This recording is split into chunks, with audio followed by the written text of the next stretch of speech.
Let's go Broncos! The atmosphere is heating up behind the scenes at the Denver Broncos, and I've got some seriously important updates to share with you. We all know that the Broncos are locked in on one mission, getting back to the Super Bowl. And for that to happen, Sean Payton knows he'll need a high-quality roster, a unified locker room, and a relentless drive. I'm going to tell you everything that's going on right now, but before we dive deep, make sure you smash that like button, but only if you've been a Broncos fan for more than 20 years. I love seeing Broncos country represent, and if possible, drop a comment saying, "Go Broncos!" My heart bleeds orange and blue. So let's dive straight in because things are getting really exciting in Denver. OTAs officially kicked off today, and while the Broncos are back on the field, this isn't just a regular training session. It's offense versus defense. Gone are the early off-season days of just lifting weights and running through generic drills. Now, the real battles are starting to unfold, and that's what truly sets the tone for the season ahead. The energy surrounding this team is electric. One of the main storylines that has everyone buzzing is the potential lethal connection between Bo Nix and newly acquired tight end Evan Engram. Imagine the firepower if these two start clicking right out of the gate. It would absolutely light Broncos country on fire with excitement. Let's not forget that the defense typically has the edge early in OTAs, especially a defense like ours, a top 3 unit in the entire NFL. So for Bo Nix, facing this defensive powerhouse every day in practice is going to sharpen him like nothing else. It's the perfect storm to prepare him for the regular season grind. But here's where things get really interesting. Unlike some teams around the league that flood social media with constant OTA updates,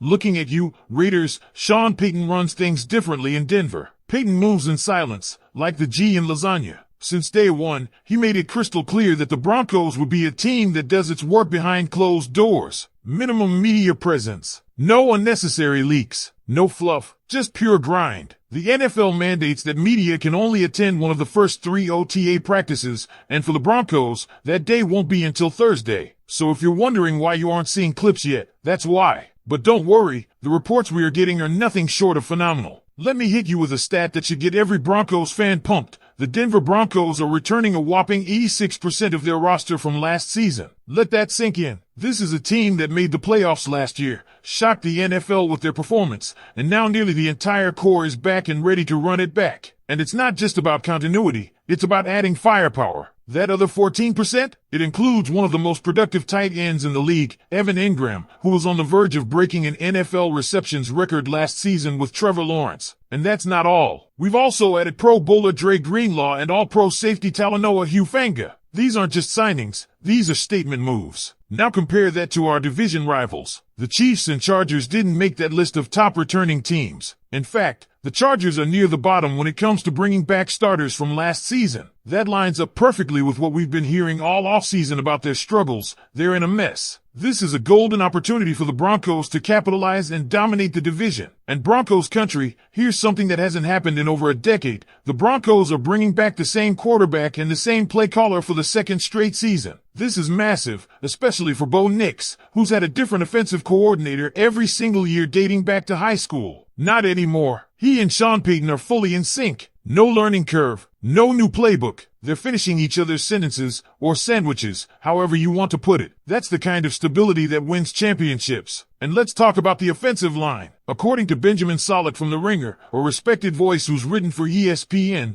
there are only 2 teams in the entire NFL that you can legitimately say have the best offensive line in football. One of them is your Denver Broncos. This line is no joke. And the irony? The Kansas City Chiefs are ranked as having one of the worst offensive lines right now. The tides are turning. Broncos country. It gets even better when we look ahead. A lot of teams are facing brutal contract situations heading into next season. But not the Broncos. We don't even crack the top 10 in terms of players set to hit free agency next year. Meanwhile, the Chargers are staring down a crisis. 19 players who played at least 25% of the snaps last season are set to hit free agency. There's no way they can keep them all. This is where having Bo Nix on a rookie contract becomes an absolute cheat code. It allows us to build an elite roster around him for the next 4 years. A huge reason why the Broncos are in this position is simple: ownership. The Broncos now have the richest owner in the NFL. That's not just bragging rights. It's a real, tangible advantage. So much so that Commissioner Roger Goodell recently told NFL owners that the league may have to revisit how the salary cap works because teams like the Broncos, with cash-rich owners, can structure contracts with massive upfront bonuses,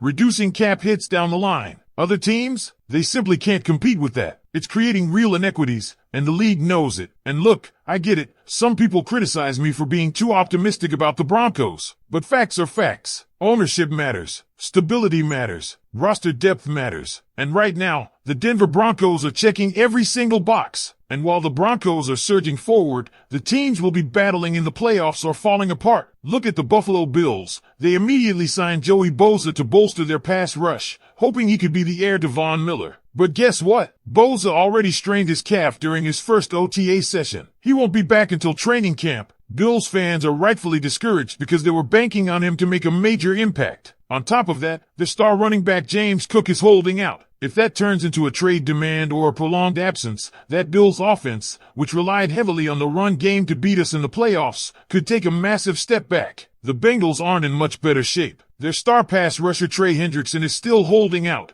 as is their first-round pick Shamar Stewart. These contract disputes are dragging on, and that's where the Broncos' ownership advantage shines even brighter. While other teams are pinching pennies, the Broncos are locking in stars and building for the long haul. And there's still one huge storyline I'm keeping my eye on, the situation with Courtland Sutton. Did he show up for OTAs, or is he quietly staging a soft holdout? These are voluntary sessions, so it's not technically a holdout. But come on, if you're serious about winning a Super Bowl, you show up. Sutton is a monster on deep routes. When he's on the field, his separation on in-breaking routes is elite. Anyone saying Sutton isn't a WR1 clearly isn't watching the tape or checking the analytics. This man is a problem for defenses. And that brings me to a big question for Broncos country. What do you think is really going on with Courtland Sutton? Because the reality is, Broncos fans, Courtland Sutton isn't just another guy on the roster. He's a vital piece of this offense. When you look at the numbers, when you look at the tape, when you listen to defensive coordinators around the league whisper about how difficult he is to defend, it becomes crystal clear. His ability to create separation on those deep digs and crossing routes is among the best in the NFL. And we saw it last season when Bo Nix targeted Sutton deep, magic happened. Big plays, first downs, touchdowns. That connection was real, and losing that could seriously hamper the offense. But there's another side to this. Sean Payton runs this team with a philosophy that no player is bigger than the team. That's been his mantra from day one. So while Sutton's absence from voluntary OTAs might be a subtle signal that he's looking for a new deal,